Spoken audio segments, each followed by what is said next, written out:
আমরা এখন fresh juice বানাবো সামারের জন্য, ওয়াটারমেলন জুস। আপনারা দেখেন আমার বাবা এখন কি করছে, সব কিছু রেডি করছে। ওয়াটারমেলন এখানে প্রথমে কেটে দিতে হবে, কোনো বিচি থাকা যাবে না। বিচি থাকলে নিয়ে নিতে খাওয়া যেন মুখে বাদে পুরো স্বাদটাই চেঞ্জ হয়ে যাবে।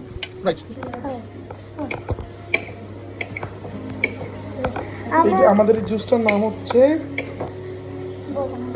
Fresh watermelon drinks for summer. আর সাথে আমরা গ্লাসে পানি ভরে অবশ্যই টিপে রেখেছি, অবশ্যই প্লাস্টিকের গ্লাস কোনো কাঁচের গ্লাস হলে ফেটে যাবে।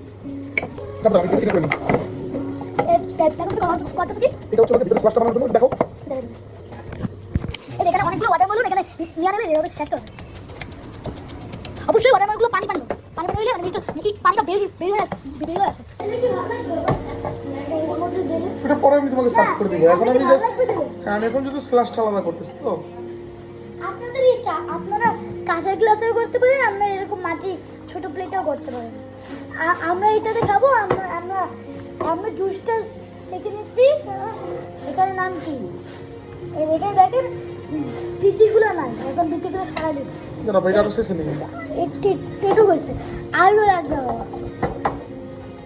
এটা একদম 100% ফ্রেশ ওয়াটারমেলন, কোনো ই নাই, কোনো পানি মিক্স নাই, পানি আর কিছু নাই।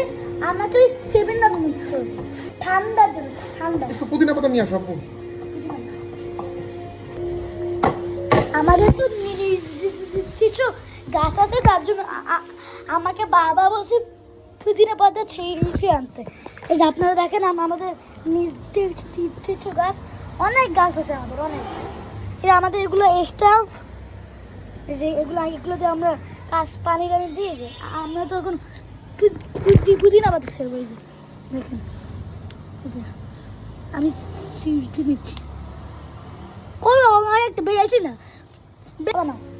কেউ ধুয়ে আনো, তুমি এখন এখানে রেখে দাও ফোনটা রেখে দাও, রেখে দিয়ে তুমি ধুয়ে আনো সুন্দর করে। একটা এইটাতে রাখবো, ধুয়ে আনো। ঠিক আছে,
না 3 গ্লাস লাগবে না, এটা দিয়ে হবে। এখন আমি দিচ্ছি, আমি দেখ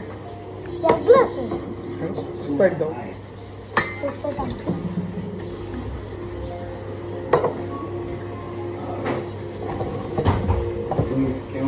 আমরা 7 আপ ঢালবো। গোলাপ জামুন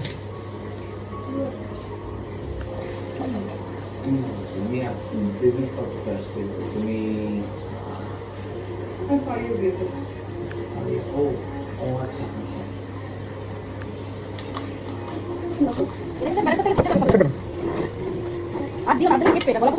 গোলাপ না, এটা পুরো কম ঠান্ডা, পুরো কম। এই যে না না, এটা আছে পুরো ঠান্ডা পুরো। আমি দেবো দাও, আমার হাতে রুম মতো ব্লেন্ড দাও। আচ্ছা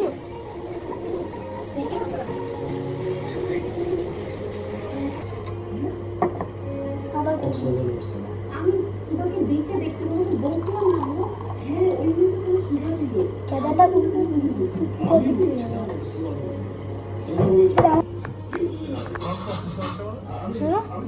সারো না রে বাবা।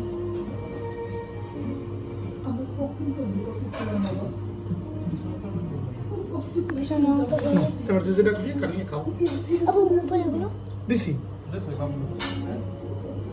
যে আমরা এখন টেস্ট এই যে করে রিয়েলি মজা এই দাও আমাকে টেস্ট করে দেখ আমরা যারা বাসা আছে সবাই খাবো ওই 7 আপটা দেওয়ার কারণে বেশি টেস্ট হয়েছে ভালো নিশ্চয় অনেক ভালো হয়েছে 100% অর্গানিক কিন্তু মানে কোনো ই নাই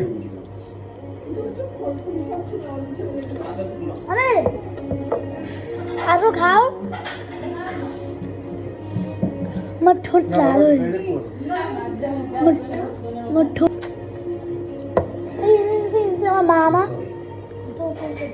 তোমার রিভিউ দাও কেমন হয়েছে তোমার হয়েছে আমাদের এখন এখানে ব্লগটা শেষ আপনারা কমেন্টে লিখবেন এটা আপনারা বানায় কমেন্টে লিখবেন কিরকম হয়েছে আমার ঠোঁট লাল হয়ে গেছে দেখুন